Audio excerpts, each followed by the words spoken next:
Hello बच्चों, आज के हम इस वीडियो सेशन में बात करेंगे 6th क्लास का साइंस का एक बहुत ही इम्पॉर्टेंट चैप्टर जिसका नाम है हाउ थिंग्स चेंज। मीनिंग क्या हुआ हाउ थिंग्स चेंज का, कि जो चीज़ें हैं ये कैसे बदल जाती हैं। थिंग्स क्या होती हैं? कोई भी चीज़ हो सकती है, जैसे आपके पास अभी ये पेन है, नोटबुक है, बेड है, जो ये सभी चीज़ें हैं ये क्या हैं? थिंग्स हैं। और ये कैसे चेंज करती हैं, तो आइए इसके बारे में हम जानते हैं। सबसे पहले हम बात करेंगे चेंजेस के बारे में कि चेंजेस कैसे हो सकती हैं। चेंजेस हो सकती है उसके साइज़ में चेंज हो सकता है, किसी भी चीज़ के इसकी पोजीशन में चेंज हो सकता है, उसके कलर में चेंज हो सकता है किसी भी थिंग के, और किस में चेंज हो सकता है, उसकी शेप में चेंज हो सकता है। तो ये सभी चीज़ें क्या कहलाती हैं? ये कहलाती हैं things change. Okay, the things are change in its colour, size, positions and shape are known as things change. आप इसकी डेफिनेशन को लिख भी सकते हैं। इसके बाद अगर मैं बात करूँ, एक इसकी एग्ज़ाम्पल ले लेते हैं कि साइज़ में कैसे चेंज हो सकता है, पोजीशन में कैसे चेंज हो सकता है, कलर में कैसे चेंज हो सकता है, या फिर शेप कैसे चेंज कर सकती है। तो आइए इसके बारे में हम जानते हैं। एग्ज़ाम्पल ले लेते हैं। यहाँ पे मैं एक मैचस्टिक ले लेता हूँ, यानी कि माचिस की आपने देखी होगी ना, वो तीली देखी होगी माचिस की। यहाँ पे मैं उसकी एग्ज़ाम्पल ले लेता हूँ। आपने सभी ने देखा है कि जो माचिस की तीली है, जो ये इसकी स्टिक है, ये किससे बनती है? वुड से बनी होती है। ओके, लकड़ी से बनी होती है। और जो इसके ऊपर क्या लगा होता है, कोई भी केमिकल लगा हो सकता है। अभी हम देखें सबसे पहले इसमें चेंज कैसे होगा। अगर मैं इस माचिस की तीली को बर्न कर दूं, यहाँ से मैं इसको आग लगा दूं, यहाँ से ऐसे करके आग लगा दूं, तो कुछ मिनटों के बाद क्या होगा कि जो ये तीली है ये क्या बन जाएगी, ये यहाँ पे बिल्कुल टोटली क्या हो जाएगी, यहाँ पे भस्म हो जाएगी, और इसके पास क्या रह जाएगी, सिर्फ यहाँ पे राख रह जाएगी। ओके, जिसको हम इंग्लिश में बोलते हैं ऐश। क्या बोलते हैं? ऐश बोलते हैं। और पंजाबी में इसको बोलते हैं सुआ। ओके, यहाँ पे क्या बन जाएगी? सुआ बन जाएगी। अगर हम इस माचिस की तीली को अगर हम जला दें तो क्या होगा, यहाँ पे क्या बन जाएगी? ऐश बन जाएगी। तो यहाँ पे क्या हुआ, अगर हमने क्या किया, इसको बर्न किया था, और इसके पहले देखो इसका साइज़ कैसा था। पहले इसका साइज़ बिल्कुल ठीक था, इतना बड़ा साइज़ था। अभी इसका साइज़ कैसा हो गया, देखो कितना कम साइज़ रह गया। ठीक है, तो यहाँ पे इसके साइज़ में भी चेंज हो गया। और पोजीशन देखिए अगर हम इसकी, तो पहले देखो इसकी पोजीशन कितनी अच्छी थी, किसी जैसे आपको पता लग रहा है यहाँ पे केमिकल है, यहाँ पे वुड की स्टिक है, तो इसकी पोजीशन में भी बिल्कुल चेंज हो गया। अभी हमको इसकी पोजीशन ही नहीं दिख रही, कहाँ से शुरू हुआ है कहाँ से ख़त्म है।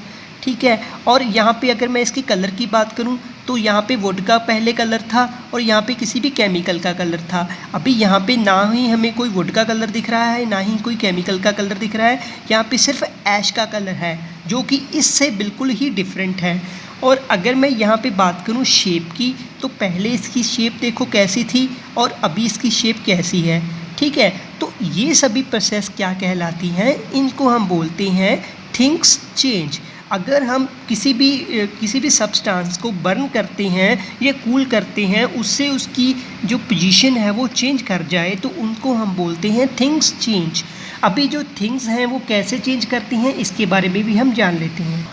तो स्टार्टिंग करते हैं सबसे पहले रिवर्सिबल चेंज के साथ। रिवर्सिबल चेंज का मीनिंग ये रिवर्स से है कि ऐसी कोई भी चेंज जिसमें जो सब्सटेंस है वो दोबारा से उसी पोजीशन में आ जाए, तो उस सब्सटेंस को, उस रिएक्शंस को हम क्या बोलेंगे? रिवर्सिबल चेंज बोलेंगे।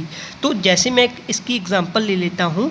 यहाँ पे हम स्टार्टिंग करेंगे। सपोज़ कीजिए मेरे पास यहाँ पे वाटर है, मैंने इसको क्या किया, मैंने इस वाटर को फ्रीज़ कर दिया या कूल कर दिया, तो ये क्या बन जाएगा? जो ये हमारा वाटर, नॉर्मल वाटर है जो लिक्विड फॉर्म में है, ये क्या बन जाएगा? सॉलिड फॉर्म में बन जाएगा। सॉलिड H2O बन जाएगा, यानी कि यहाँ पे क्या बन जाएगी?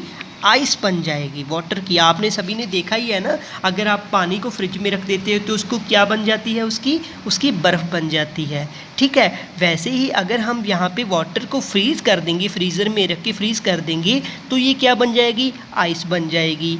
अगर इसी आइस को मैं क्या कर दूँ, यहाँ पे मेल्ट कर दूँ, बॉयल कर दूँ, तो क्या हो जाएगा, ये वापस क्या बन जाएगी, यहाँ पे वाटर अगेन बन जाएगा।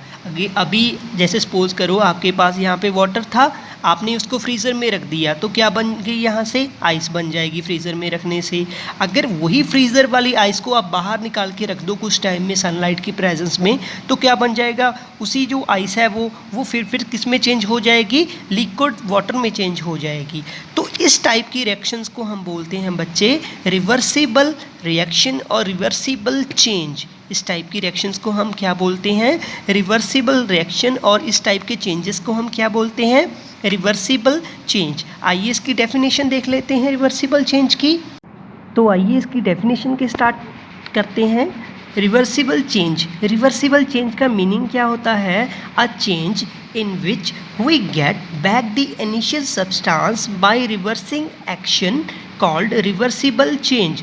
रिवर्सिबल चेंज का मीनिंग क्या हुआ यहाँ पे, कि जैसे कोई भी सब्सटेंस जो अब उसकी इनिशियल पोजीशन में आ जाए, इनिशियल सब्सटेंस में आ जाए, तो उस सब्सटेंस को हम क्या बोलेंगे, उस रिएक्शंस को हम क्या बोलेंगे, रिवर्सिबल चेंज बोलेंगे या फिर रिवर्सिबल रिएक्शन बोलेंगे। तो यहाँ पे जो ये वाला सब्सटेंस है हमारे पास, शुरू में जो सब्सटेंस होता है उनको हम बोलते हैं इनिशियल, क्या बोलते हैं, इनिशियल सब्सटेंस। जो हमारे पास शुरू में सब्सटेंस होता है, जैसे यहाँ पे हमारे पास शुरू में क्या था, वाटर था, तो यहाँ पे इनिशियल सब्सटेंस हमारा कौन सा है, वाटर है। और यहाँ पे हमारा जो लास्ट में बना ये कौन सा है, हमारा फाइनल है। इसके बाद तो कुछ नहीं बना था, सो यही हमारा फाइनल सब्सटेंस है। तो इसमें हमने क्या कहा कि a change in which we get back the initial substance by reversing the action। वो वाली रिएक्शंस या वो वाली चेंज जिसमें हम क्या कर सकते हैं, इनिशियल सब्सटेंस को वापस लेके आ सकते हैं, उस टाइप की रिएक्शंस को, उस टाइप के चेंजेस को हम कौन सा चेंज बोलते हैं, रिवर्सिबल चेंज बोलते हैं। इसकी यही एग्जांपल दे दीजिए, इतना बहुत होगा आपके लिए। इसके बाद अगर मैं बात करूं इर्रिवर्सिबल चेंज की, तो इर्रिवर्सिबल चेंज क्या होते हैं। इर्रिवर्सिबल चेंज का मीनिंग होता है कि वो वाली रिएक्शंस या वो वाली चेंजेस जिसमें हम इनिशियल सब्सटेंस दोबारा क्या नहीं कर सकते, दोबारा नहीं बना सकते, तो उस टाइप की रिएक्शंस को हम बोलते हैं या उस टाइप के चेंजेस को हम बोलते हैं इर्रिवर्सिबल चेंज। जैसे मैंने यहाँ पे एक मैस्टिक की एग्जांपल ली थी, तो जैसे सपोज करो यहाँ पे सबसे पहले हमारे पास इनिशियल में क्या था, ये मैस्टिक थी, ओके, जो ये माचिस की तीली थी हमारे पास ये पहले थी, और फाइनल में क्या बन गया था, ये ऐश बन गई थी, यानी कि यहाँ पे राख बन गई थी इसकी। तो अभी क्या हम इस राख से क्या हम वापस इस वुडन स्टिक को बना सकते हैं, या क्या हम इसको वापस मैस्टिक बना सकते हैं, नहीं बना सकते। तो इस टाइप की रिएक्शन जिसमें जो हमने फाइनल प्रोडक्ट बना लिया है, इसके बाद हम इनिशियल प्रोडक्ट नहीं बना सकते, तो इस टाइप की रिएक्शंस को हम बोलते हैं इर्रिवर्सिबल रिएक्शन। मीनिंग क्या हुआ कि वो वाली रिएक्शंस जिसमें हम दोबारा इनिशियल सब्सटेंस को नहीं बना सकते, तो उस टाइप की रिएक्शंस को हम क्या बोलेंगे, इर्रिवर्सिबल रिएक्शन। डेफिनेशन में हमने देखा कि a change which we can not get back the initial substance by reversing the action। तो इर्रिवर्सिबल चेंज क्या होते हैं कि वो वाली चेंजेस जिसमें कि हम इनिशियल पोजीशन को दोबारा नहीं बना सकते, दोबारा हम इसको फॉर्म नहीं कर सकते, तो उस टाइप की रिएक्शंस को हम क्या बोलते हैं, इर्रिवर्सिबल रिएक्शन बोलते हैं। इसमें एग्जांपल क्या लेंगे हम, एग्जांपल ले लो यहाँ पे बर्निंग ऑफ वुड। अगर हम किसी भी चीज़ वुड को अगर हम उसको जला देते हैं तो वो क्या बन जाती है, वो ऐश बन जाती है। अब अभी हम इसको क्या नहीं कर सकते, रिवर्स इसका नहीं कर सकते, ये सिर्फ वन साइडेड रिएक्शन है, ओके। तो वो वाली रिएक्शन जो सिर्फ एक साइड की रिएक्शन हो तो हम उसको इर्रिवर्सिबल रिएक्शन बोलते हैं, जो दोनों साइड की रिएक्शन हो उसको हम क्या बोलते हैं, रिवर्सिबल रिएक्शंस बोलते हैं या रिवर्सिबल चेंज बोलते हैं। इसके बाद हम बात करेंगे फिजिकल एंड केमिकल चेंजेस के बारे में। तो आइए स्टूडेंट्स, अभी हम बात करने वाले हैं फिज़िकल चेंजेस के बारे में और केमिकल चेंजेस के बारे में। फिज़िकल चेंजेस का मीनिंग होता है कि वो वाले चेंजेस जिसमें कोई भी नया वाला सब्सटेंस जो है वो ना फॉर्म हो, no new substance formed, no new substance formed. तो वो वाले रिएक्शंस जिसमें कोई भी नया वाला सब्सटेंस नहीं बनता, उस रिएक्शंस को हम क्या बोलते हैं, उस चेंजेस को हम क्या बोलते हैं, उन चेंजेस को हम बोलते हैं फिज़िकल चेंजेस। और केमिकल चेंजेस क्या होते हैं, जिसमें एक न्यू सब्सटेंस जो है वो फॉर्म हो जाए। ओके, न्यू सब्सटेंस फॉर्म्ड, वो वाली रिएक्शंस जिनमें कोई नया सब्सटेंस बन जाए, उनको हम क्या बोलते हैं, केमिकल चेंजेस बोलते हैं। और फिज़िकल चेंजेस क्या होते हैं, वो वाले चेंजेस जिसमें कोई भी नया सब्सटेंस ना बने। और दूसरी इसकी एक और कंडीशन होती है, जो ये वाली टाइप की रिएक्शंस होती हैं, फिज़िकल चेंजेस सो इसमें क्या कह सकते हैं, ये एक रिवर्सिबल रिएक्शन है। रिवर्सिबल रिएक्शन के बारे में अभी मैंने आपको बताया कि रिवर्सिबल चेंजेस क्या होते हैं। तो इनमें जो चेंजेस होते हैं ये हमेशा रिवर्सिबल चेंजेस होते हैं, और इनमें जो चेंजेस होंगे ये कौन से होंगे, इरिवर्सिबल चेंजेस होंगे। ओके, और थर्ड बात अगर हम करें तो जो इनका मास होता है फिज़िकल चेंजेस में, ये हमेशा कांस्टेंट रहता है। इसके बारे में अभी तीनों के बारे में आपको डिटेल में बताऊंगा। और इसमें जो है इसका मास। तो आइए इसके बाद हम बात करते हैं फिज़िकल चेंजेस और केमिकल चेंजेस के बारे में। फिज़िकल चेंजेस वो चेंजेस होते हैं जिसमें कोई भी नया वाला सब्सटेंस जो है वो ना फॉर्म हो, तो उन चेंजेस को हम क्या बोलते हैं, फिज़िकल चेंजेस बोलते हैं। और जो केमिकल चेंजेस हैं ये क्या होते हैं, इनमें कोई भी नया वाला सब्सटेंस जो है वो फॉर्म होगा ही होगा। तो उसके बाद अगर हम बात करें फिज़िकल चेंजेस की, तो ये रिवर्सिबल चेंजेस होते हैं। और ये कौन से चेंजेस होते हैं, ये इरिवर्सिबल चेंजेस होते हैं। और लास्ट वन अगर हम बात करें मास की और इसकी वेट की, मास क्या होता है, किसी भी सब्सटेंस का वेट होता है। ओके, तो जो ये है, ये हमेशा इनका जो वेट है ये कांस्टेंट ही रहता है, बराबर ही रहता है। और अगर मैं बात करूं केमिकल चेंजेस में, तो जो इसका मास है वो हमेशा क्या करता है, चेंज करता है। और क्या होता है, ज़्यादातर डिक्रीज़ ही होता है। ओके स्टूडेंट्स, इसकी एक एग्जांपल ले लेता हूँ केमिकल और फिज़िकल चेंजेस की। सपोज़ कीजिए मैं वही एग्जांपल लूँगा यहाँ पे वाटर वाली। अगर मैंने वाटर को क्या कर दिया, यहाँ पे हमने क्या किया था, वाटर को सबसे पहले फ्रीज़ किया था। अगर हमने वाटर को फ्रीज़ कर दिया तो क्या बन जाएगी, यहाँ पे आइस बन जाती है। अगर मैं आइस को मेल्ट कर दूँ, क्या बन जाती है यहाँ पे, फिर यहाँ पे वाटर बन जाता है लिक्विड फॉर्म में। ओके, सो इस तरह के चेंजेस में क्या हुआ, देखो यहाँ पे जो आइस बनी थी ये भी क्या है, H2O है। ओके, और जो हमारे पास पहले वाटर था ये भी क्या है, H2O है। ठीक है, तो यहाँ पे कोई भी नया वाला सब्सटेंस जो है वो फॉर्म नहीं हुआ। पहले भी हमारे पास यहाँ पे पानी था, यहाँ पे भी हमारे पास पानी ही है। आपको पता ही होगा, अगर आप बर्फ़ बनाते हो तो वो उसमें क्या होता है, वाटर ही तो होता है ना। तो इस टाइप के चेंजेस को हम बोलते हैं फिज़िकल चेंजेस। इसमें कोई भी नया वाला सब्सटेंस नहीं बना। ऐसा तो नहीं है कि हमने वाटर को जमाया था यहाँ से फ्रीज़र में तो यहाँ पे सोना बन गया, ऐसा तो नहीं होगा ना।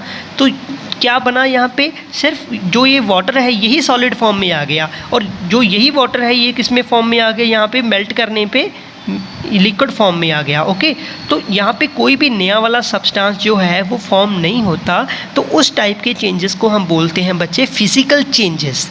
और इसके बाद अगर मैं बात करूँ फिज़िकल चेंजेस में ही, तो ये रिवर्सिबल चेंज है। देखो, ये हम इनिशियल से फाइनल प्रोडक्ट बना सकते हैं, फाइनल से इनिशियल प्रोडक्ट बना सकते हैं। ओके, सो यहाँ पे हम कह सकते हैं कि जो ये वाले टाइप की चेंजेस हैं ये रिवर्सिबल चेंजेस हैं।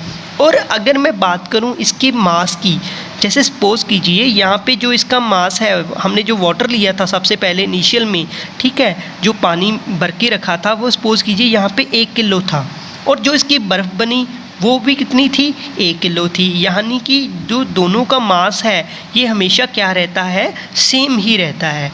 ओके। तो इस टाइप में जो फिज़िकल चेंजेस होते हैं, जो इनमें जो वेट होता है इसका, वो हमेशा क्या रहता है, बराबर ही रहता है। और अगर मैं बात करूँ केमिकल चेंजेस की, तो यहाँ पे वही हम एग्जांपल ले लेते हैं मैस्टिक वाली। अगर हमने मैस्टिक को क्या कर दिया, यहाँ पे जला दिया था और वो किस में चेंज हो गया था, ऐश में चेंज हो गया था। तो जो ये मैस्टिक है ये यहाँ पे क्या हो गई, यहाँ पे हमारे पास सबसे पहले क्या था, वुड था और कोई भी केमिकल था। ओके। और यहाँ पे क्या चेंज, किस में चेंज हो गया, कोई न्यू केमिकल में चेंज हो गया। अभी हमको ये ऐश का फार्मूला नहीं पता। ओके। तो यहाँ पे क्या हुआ, एक नया वाला सब्सटेंस बन गया। जो ये पहले वाले वुड और जो ये केमिकल था ये तो अभी रहा ही नहीं। यहाँ पे अभी हमारे पास कोई ऐश नाम का सब्सटेंस बन गया जो जिसका अभी हमें फार्मूला नहीं पता। ओके। सो इस तरह के चेंजेस को हम बोलते हैं केमिकल चेंजेस, जिसमें हमारे पास कोई नया वाला सब्सटेंस बन जाए तो उनको हम क्या बोलते हैं, केमिकल चेंजेस। और ये जो चेंजेस हैं ये हमेशा क्या होते हैं, इरिवर्सिबल होते हैं। अभी ऐसे तो नहीं है कि इस ऐश को हम इकट्ठा करके वापस इसी स्टिक को बना सकते हैं, मैस्टिक को बना सकते हैं, नहीं बना सकते। तो ये क्या है, एक इरिवर्सिबल चेंज है। और अगर मैं इसके मास की बात करूं, यानी कि इसकी अगर मैं बात करूं इसके वेट की, इसके वज़न की, सपोज कीजिए यहाँ पे जो ये मैस्टिक थी ये सिर्फ यहाँ पे 1 ग्राम की थी, सपोज कीजिए, ठीक है, 1 ग्राम की थी। तो अगर इसका मास 1 ग्राम है, या फिर सपोज कीजिए अगर इसका मास 10 ग्राम है, ओके, तो यहाँ पे जो ये इसकी ऐश बनेगी ये कितनी बन जाएगी, सिर्फ 1 या 2 ग्राम होगी। ओके। तो यहाँ पे जो इसका मास है ये बहुत ज़्यादा डिक्रीज़ कर जाएगा। अभी डिक्रीज़ कैसे किया, जैसे हो सकता है जो इसका जो ज़्यादातर जो मास है वो उड़ जाए हवा में, ठीक है, या फिर यहाँ पे हम कह सकते हैं कि हीट की फॉर्म में लॉस्ट हो जाए। तो यहाँ पे जो इसका मास है ये ज़्यादातर क्या करता है, डिक्रीज़ करता है यहाँ पे, यानी कि जो ये मास है इसका क्या करेगा, हमेशा चेंज करेगा। और जो हमारे फिज़िकल चेंजेस होते हैं इनमें कोई भी मास जो है हमारा चेंज नहीं करता। आप इसको ऐसे भी लिख सकते हो एग्ज़ाम में, आपका कोई भी गलत नहीं कर सकता। तो यहाँ पे हम कह सकते हैं फिज़िकल चेंजेस क्या होते हैं, physical changes are those changes in which no new substance will be formed, or it is a irreversible changes, and in the case of physical changes the mass remain constant. आप ऐसे लिख सकते हो इसको। अगर मैं बात करूँ केमिकल चेंजेस की, तो केमिकल चेंजेस क्या होते हैं, the changes in which new substance will be formed and it is a irreversible changes and the mass should be decreased. Okay. So इसको हम समझ सकते हैं फिजिकल और केमिकल चेंजेस को। होप आपको ये वाला समझ में आ गया होगा। अगर मैं बात करूँ टाइप्स ऑफ चेंजेस की, तो टाइप्स ऑफ चेंजेस 2 तरह की हो सकती हैं। First one is exothermic change and second one is endothermic change. Exo जो वर्ड है ये कहाँ से आया है, ये आया है, एक्सो का मीनिंग होता है बच्चे एग्जिट। ओके। एग्जिट का मीनिंग क्या होता है, किसी भी चीज़ का बाहर निकल जाना। और थर्मिक जो ये थर्मो वर्ड है इसका मीनिंग होता है हीट। तो यहाँ से हमको क्या पता लगा कि जो ये हीट है ये यहाँ से क्या करेगी, एग्जिट हो जाएगी, यहाँ से बाहर निकल जाएगी। तो इस टाइप की चेंजेस को हम बोलते हैं एक्सोथर्मिक चेंज, जिसमें हीट जो है वो बाहर निकल जाए। तो उस टाइप की चेंजेस को हम बोलते हैं एक्सोथर्मिक चेंज। तो इसकी डेफिनेशन लिख लेते हैं, the reaction in which heat is given out during the change. Okay. यहाँ पे हम कह सकते हैं the reaction in which heat is given out during the change. वो वाली रिएक्शंस या वो वाले चेंजेस जिसमें जो रिएक्शन है वो जो हीट है वो क्या हो जाए, बाहर निकल जाए चेंजेस के दौरान। अगर मैं बात करूँ एंडोथर्मिक की, तो जो ये एंडो वर्ड है, एंडो का मीनिंग होता है इनसाइड। एंडो का मीनिंग क्या होता है, इनसाइड। और एक्सो का मीनिंग क्या होता है, आउटसाइड या फिर exit. Endo means inside and thermic mean क्या होता है, हीट। ओके। इसमें क्या होगा, जैसे हमने कहा कि इसमें हीट क्या करती है, यहाँ से बाहर निकल जाती है, किसी भी सब्सटेंस से जो हीट है वो बाहर निकल जाती है। और इसमें क्या होगा, हीट जो है किसी भी सब्सटेंस के अंदर चली जाएगी। तो इस टाइप के चेंजेस को हम बोलते हैं एंडोथर्मिक चेंज। तो एंडोथर्मिक चेंजेस की डेफिनेशन लिख लेता हूँ, बिल्कुल ऐसे ही है, the reaction in which heat is supplied by ourselves okay, वो वाली रिएक्शंस जिसमें हीट जो है वो हमारे द्वारा दी जाती है, उस टाइप की रिएक्शंस को हम क्या बोलते हैं, एंडोथर्मिक चेंजेस बोलते हैं या फिर एंडोथर्मिक रिएक्शंस बोलते हैं। और अगर मैं बात करूं एक्सोथर्मिक चेंज की, तो एक्सोथर्मिक चेंज क्या होता है? एक्सोथर्मिक चेंज का मीनिंग है जिसमें जो हीट है वो बाहर निकल जाए। देखो सिंपल है, exo means exit, thermic means heat, यानी कि यहाँ से जो हीट है ये क्या हो रही है, बाहर निकल रही है। और अगर मैं बात करूँ एंडोथर्मिक की, तो एंडो मीन्स क्या होता है, इनसाइड, एंड थर्मिक का मीनिंग क्या होता है, हीट। यहाँ से हीट जो है वो क्या कर रही है, वो अंदर आ रही है हीट। तो यहाँ पे इसकी एक्सोथर्मिक की एग्जांपल ले लेता हूँ जिसमें हीट जो है वो बाहर निकलती है। जैसे अभी हमने क्या किया था, एक मैस्टिक को जला दिया था हम, है ना, ठीक है। तो यहाँ पे हमने एक मैस्टिक को बर्न किया था, एक माचिस की तीली को बर्न किया था। उससे क्या हुआ था, उससे बहुत सारी हीट निकली थी और वहाँ से क्या निकली थी, और लाइट निकली थी। जब भी आप किसी भी मैस्टिक को जलाते हो तो उसमें क्या क्या चीज़ें निकलती हैं, एक तो हीट निकलती है बहुत ज़्यादा, अगर इसके ऊपर आप हाथ लगाओगे तो आपका हाथ जल जाएगा ना। तो यहाँ पे हम क्या कहेंगे, इसमें क्या क्या चीज़ें निकलती हैं, हीट निकलती है और एक क्या निकलती है, लाइट निकलती है। तो जो ये है, यहाँ से हीट क्या हो रही है, बाहर निकल रही है। तो इस टाइप की रिएक्शंस को हम बोलते हैं बच्चे एक्सोथर्मिक चेंज। कौन सा चेंज है ये, एक्सोथर्मिक चेंज। इसकी एग्जांपल क्या कह सकते हो, burning of mastic, it gives out heat and light. Okay, ये प्लस लिख दिया मैंने यहाँ पे, आप एंड लिख सकते हो यहाँ पे। Okay, it gives out heat and light. और अगर मैं बात करूँ एंडोथर्मिक की, तो एंडोथर्मिक क्या होती है, जिसमें हम खुद से हीट को सप्लाई करते हैं। जैसे मैं इसकी एग्जांपल ले लेता हूँ, when we placed a piece of glucose on our tongue, it feels us cold because glucose take in the heat from our tongue in order to dissolve in the solution. इसका meaning क्या हुआ कि जब भी कभी भी हम, आपने देखा है ना, जब कभी भी हम अपनी जीभ के ऊपर किसी भी चीनी को रख लेते हैं, अपनी जो खंड होती है हमारी, इसको हम अपने मुंह में रख लेते हैं, हमारी जीभ के ऊपर रख लेते हैं, तो कुछ टाइम बाद क्या होता है, ये हमको कोल्ड कोल्ड सा फील देती है। क्यों देती है, क्योंकि जो ये ग्लूकोज है, जो ये हमारे पास जो चीनी होती है, हमारी जो खंड होती है, ये क्या कर देती है, हमारे सलाइवा के साथ घुल जाती है और उससे क्या होता है, उससे हमें एक टाइप की रिएक्शंस मिलती है, एक टाइप का चेंज आता है। उस टाइप के चेंजेस को हम बोलते हैं एंडोथर्मिक चेंज। ओके, यहाँ पे सलाइवा आएगा। ओके, सो हम कह सकते हैं कि वो वाला चेंज जिसमें क्या होता है, जो हमारी टंग होती है ना, इसमें बर्ड्स होते हैं, छोटे छोटे बर्ड्स होते हैं। ये क्या करते हैं, इसको डिज़ोल्व करने में इसकी हेल्प करते हैं, जिससे हमको क्या होता है, एक मीठा वाला टेस्ट आ जाता है। ओके, क्योंकि हमारे जो सलाइवा होता है, इसमें एक अमाइलेज प्रेजेंट होता है जिसको हम बोलते हैं सलाइवरी अमाइलेज। ये क्या करता है, ये हमको इसका टेस्ट हेल्प करने में हेल्प करता है ग्लूकोज का।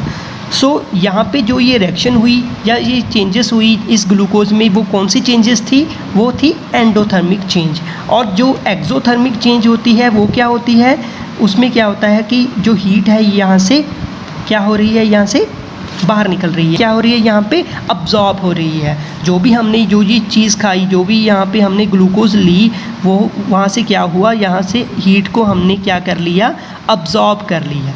तो वो वाली टाइप की चेंजेस जिसमें हीट अब्जॉर्ब हो, उसको हम बोलते हैं एंडोथर्मिक चेंज। और जिसमें हीट जो है वो इवॉल्व हो, यानी कि बाहर निकले, एग्जिट हो, तो वो उसको हम क्या बोलते हैं, एक्सोथर्मिक चेंज। इसके बाद हम बात करेंगे नेक्स्ट टॉपिक की, solute, solvent, solution and solubility के बारे में।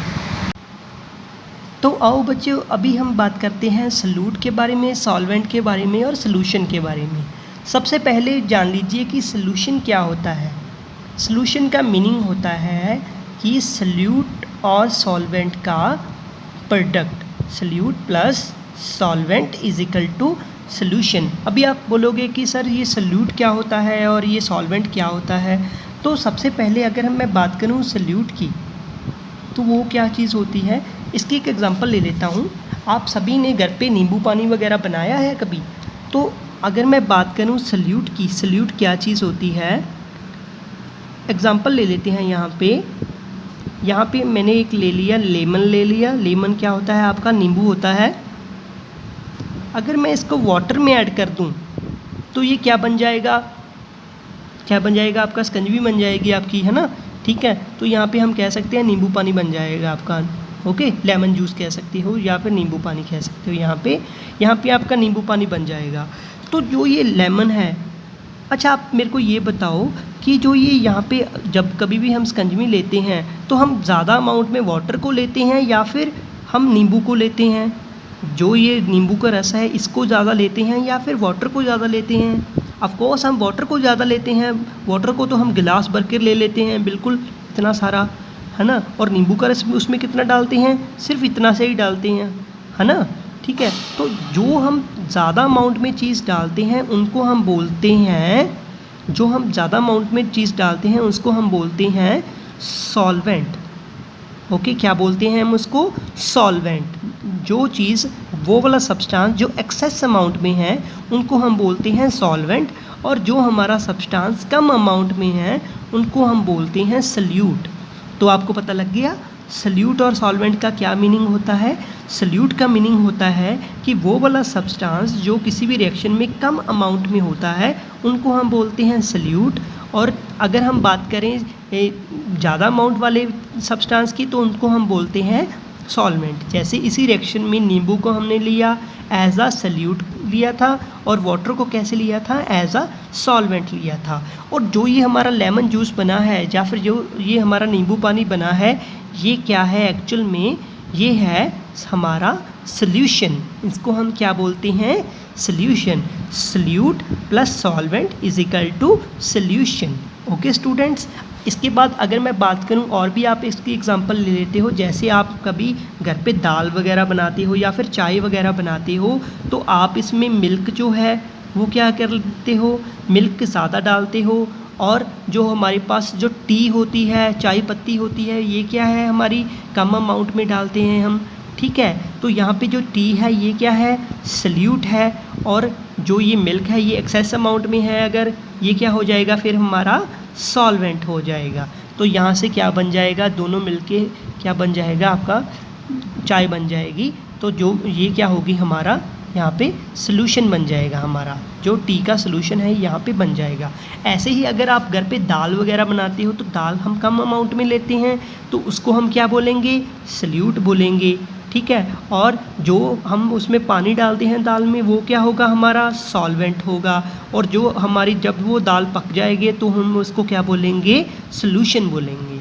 Is that clear. अगर आप घर पे मैगी बनाते हो तो आप जो मैगी में वो मसाला डालते हो वो क्या है, उसका सल्यूट है।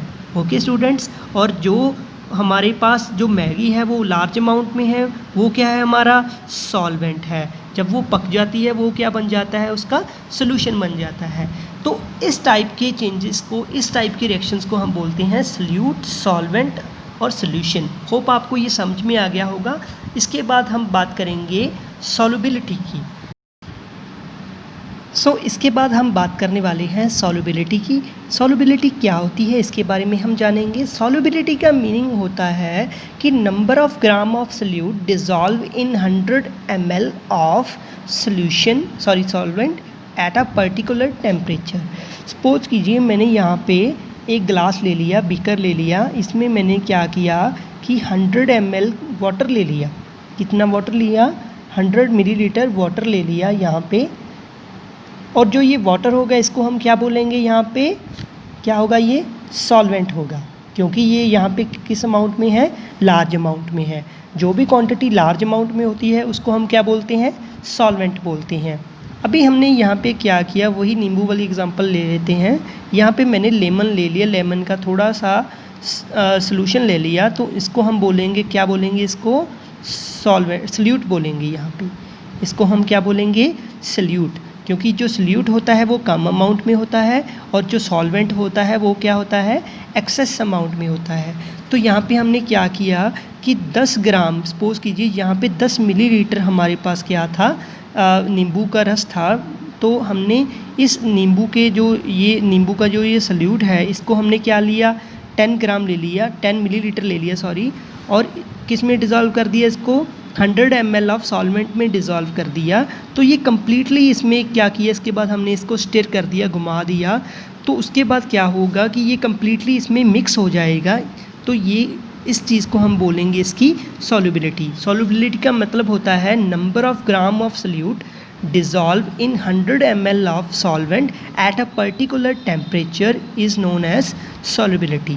solubility का मीनिंग क्या हुआ कि अगर हमने 100 ml कोई भी सॉल्वेंट ले लिया, चाहे वो वाटर हो चाहे कोई भी सॉल्वेंट हो, उसमें हमने क्या किया कि किसी भी सल्यूट को मिला दिया किसी पर्टिकुलर टेम्परेचर के ऊपर, तो उस चीज़ को हम बोलेंगे उसकी सॉल्युबिलिटी। सॉल्युबिलिटी को पंजाबी में बोलते हैं घुलनशीलता।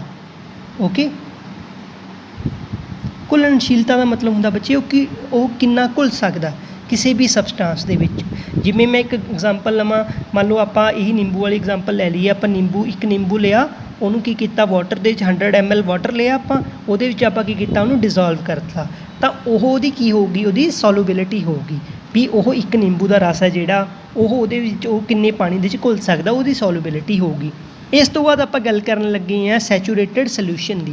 सैचुरेटेड सल्यूशन का मतलब हुंदा है कि the solution in which no new more solute can be dissolve in a solvent at a particular temperature.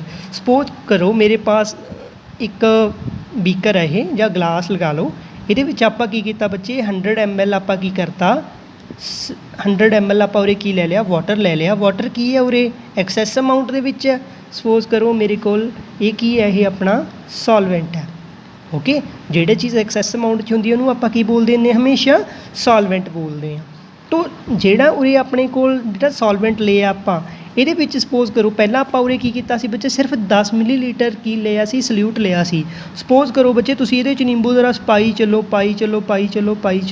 ਇੱਕ ਇਹੋ ਜਿਹਾ ਪੁਆਇੰਟ ਆਈ ਚੱਲੂਗਾ ਬੱਚੇ ਇਹਦੇ ਵਿੱਚ ਕਿ ਜਿਹੜਾ ਇਹ ਆਪਣਾ ਜਿਹੜਾ ਨਿੰਬੂ ਦਾ ਰਸ ਹੈ ਇਹ ਘੁਲਣਾ ਬੰਦ ਹੋ ਜਾਊਗਾ, ਤਾਂ ਉਹ ਵਾਲੇ ਪੁਆਇੰਟ ਨੂੰ ਆਪਾਂ ਬੋਲਦੇ ਹਾਂ ਸੈਚੂਰੇਟਡ ਸੋਲੂਸ਼ਨ। ਕਈ ਵਾਰ ਆਪਾਂ ਦੇਖਿਆ ਨਾ ਆਪਾਂ ਖੰਡ ਘੋਲਦੇ ਰਹਿੰਦੇ ਹਾਂ ਤਾਂ ਲਾਸਟ 'ਤੇ ਖੰਡ ਦੇ ਜਿਹੜੇ ਆਪਣੇ ਪਾਰਟੀਕਲਸ ਹੁੰਦੇ ਨੇ ਜਾਂ ਫਿਰ ਖੰਡ ਜਿਹੜੀ ਹੁੰਦੀ ਆਪਣੀ ਬਚੀ ਰਹਿ ਜਾਂਦੀ ਹੈ, ਫਿਰ ਘੁਲਦੀ ਨਹੀਂ ਗੀ, ਉਹਦੇ ਲਈ ਆਪਾਂ ਨੂੰ ਕੀ ਕਰਨਾ ਪੈਂਦਾ, ਹੋਰ ਪਾਣੀ ਪਾਉਣਾ ਪੈਂਦਾ ਫਿਰ ਉਹਨੂੰ ਘੁੱਲਣ ਦੇ ਲਈ। ਜਾਂ ਫਿਰ ਤਾਂ ਉਹ ਕਿਉਂ ਨਹੀਂ ਘੁਲਦੀ, ਕਿਉਂਕਿ ਬੱਚੇ ਉਹ ਕਿਹੜੇ ਪੁਆਇੰਟ 'ਤੇ ਆ ਜਾਂਦੀ ਆ, ਆਪਦੇ ਸੈਚੂਰੇਟਡ ਸੋਲੂਸ਼ਨ ਵਾਲੇ ਪੁਆਇੰਟ 'ਤੇ ਆ ਜਾਂਦੀ ਆ, ਤਾਂ ਕਰਕੇ ਜਿਹੜੀ ਉਹ ਖੰਡ ਆ ਪ੍ਰੋਪਰਲੀ ਡਿਜ਼ੋਲਵ ਨਹੀਂ ਹੁੰਦੀ। ਡਿਜ਼ੋਲਵ ਕਦੋਂ ਹੋਊਗੀ, ਜੇ ਆਪਾਂ ਉਹਦੇ 'ਚ ਹੋਰ ਕੀ ਐਡ ਕਰਾਂਗੇ, ਹੋਰ ਉਹਦੇ 'ਚ ਆਪਾਂ ਸੋਲਵੈਂਟ ਐਡ ਕਰਾਂਗੇ।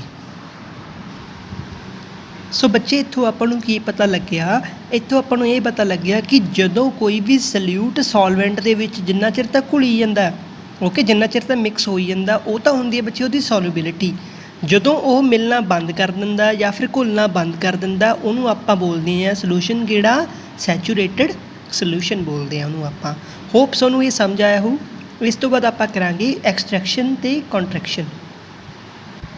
इसके बाद अगर हम बात करें सॉल्युबिलिटी की, तो जो सॉल्युबिलिटी होती है वो सॉलिड और लिक्विड के केस में इंक्रीज़ करती है with in increase in temperature. Suppose कीजिए यहाँ पे हमारे पास कोई भी मेटल थी या फिर हमारे पास कोई भी सॉलिड था, अगर हम इसको बॉयल करेंगे तो इसकी जो सॉल्युबिलिटी है वो इंक्रीज़ करेगी with in increase in temperature. अगर हमारे पास यहाँ पे कोई लिक्विड भी होता तो उसकी जो सॉल्युबिलिटी है वो भी इंक्रीज़ करेगी। सॉल्युबिलिटी का मीनिंग क्या होता है कि घुलनशीलता, जो घुलनशीलता है यहाँ पे वो क्या होगी, यहाँ से इंक्रीज़ होगी। ओके, जैसे क्योंकि जो ये हमारे पास जो सब्सटेंस है, चाहे वो सॉलिड हो चाहे वो लिक्विड हो, वो किस फॉर्म में आएगा, यहाँ से पहले सॉलिड है अगर वो लिक्विड में आएगा, फिर लिक्विड के बाद वो गैस में जाएगा। अगर मैं बात करूँ यहाँ पे लिक्विड होगा तो वो किस में चेंज होगा, पहले लिक्विड से वो गैस में चेंज होगा। अगर हमारे पास यहाँ पे जो हमारे पास जो सब्सटेंस है, जो सल्यूट है, सॉरी सॉल्वेंट है, वो गैसियस फॉर्म में ही हुआ तो वो डिक्रीज़ होगी, हमारी जो सॉल्युबिलिटी है यहाँ पे क्या होगी, वो डिक्रीज़ होगी with in increase in temperature. तो ये बात ज़रूर याद रखना आप कि जो सॉल्युबिलिटी होती है सॉलिड और लिक्विड की फॉर्म में अगर हो तो इन टेम्परेचर को अगर हम इंक्रीज़ करेंगे, नीचे से टेम्परेचर को इंक्रीज़ करते रहेंगे, लगातार नीचे से आग जलाते रहेंगे, तो यहाँ से क्या होगा कि जो हमारी सॉल्युबिलिटी है वो भी इसकी क्या होगी, इंक्रीज़ करती रहेगी, जो वो चीज़ है वो अच्छे तरीके से घुलती रहेगी। अगर हम बात करें गैसेस की, अगर हम इसमें गैस ले लें कंपैरेटिव टू सॉलिड और लिक्विड की बजाय, तो जो हमारी जो सॉल्युबिलिटी है वो क्या करेगी, डिक्रीज़ करेगी अगर हम टेम्परेचर को इंक्रीज़ करेंगे। इसके बाद हम बात करने वाले हैं अपने नए टॉपिक के बारे में, which is expansion and contraction. तो चलिए हम बात करते हैं एक्सपेंशन क्या होती है और कॉन्ट्रैक्शन क्या होती है। एक्सपेंशन का मीनिंग होता है expanding of any material on being heated और change its pressure called expansion. Expansion का मीनिंग क्या हुआ कि जब कोई भी मटेरियल को हम हीट कर देते हैं तो वो वाली प्रोसेस क्या कहलाती है, उसको हम बोलते हैं एक्सपेंशन। जैसे मैं इसकी एक एग्जांपल ले लेता हूँ। आपने देखा होगा कि गर्मियों के दिनों में जो आपके साइकिल्स होते हैं उसके जो साइकिल की ट्यूब होती है वो क्या कर जाती है, बस्ट कर जाती है, यानी कि उसका पटाखा पड़ जाता है, या फिर क्या हो जाती है, वो क्या कर जाती है, पंचर हो जाती है खड़े खड़े। वो क्यों होती है? It is due to expansion, क्योंकि वहाँ पे क्या हो जाता है, ओवर हीट हो जाती है, वो वाला मटेरियल जो है वो हीट हो जाता है। हीट होने की वजह से वो जो हमारा मटेरियल है वो क्या कर जाता है, वहाँ से एक्सपेंड कर जाता है। इसीलिए वो वहाँ से जो गैस है वहाँ से बाहर निकल जाती है, एयर बाहर निकलने की कोशिश करती है आपके साइकिल की ट्यूब से। इसीलिए जो आपकी जो साइकिल की ट्यूब है वो बस्ट हो जाती है। यहाँ पे मैंने एग्जांपल ली है, a cycle tube sometime bust when cycle is kept in the sun. जब हम सूरज के सामने या फिर धूप में साइकिल को खड़ा कर देते हैं तो हमारी जो साइकिल की ट्यूब है वो क्या कर जाती है, वो बस्ट कर जाती है, पटाखा पड़ जाता है या फिर पंक्चर हो जाती है। तो वो कौन सी एग्जांपल है? वो एग्जांपल है एक्सपेंशन की। अगर मैं बात करूं कॉन्ट्रैक्शन की, कॉन्ट्रैक्शन में बिल्कुल इसका ऑपोजिट है एक्सपेंशन का। इसमें हमने इसको हीट कर दिया था, इसमें हम क्या करेंगे, इनको हम किसी भी मटेरियल को अगर कूल डाउन कर दें तो क्या हो जाएगी, वो वहाँ पे होगी कॉन्ट्रैक्शन। इसकी एक एग्जांपल ले लेता हूँ। कॉन्ट्रैक्शन, या पहले इसकी डेफिनेशन देखते हैं। Contraction of any material on being cooled और change in temperature called contraction. अगर हम किसी भी मटेरियल को क्या कर दें, कूल कर दें या फिर उसका टेम्परेचर चेंज कर दें तो हम उसको क्या बोलेंगे, कॉन्ट्रैक्शन बोलेंगे। और इसकी एग्जांपल ले लेते हैं। कॉन्ट्रैक्शन किस में यूज़ होती है? Contraction technique is use to thermometer for checking the fever. जो भी हमारा जो डॉक्टर के पास यहाँ पे थर्मामीटर नहीं होता, आपने देखा होगा, वो आपका रीडिंग चेक करता है कि आपको बुखार कितना है।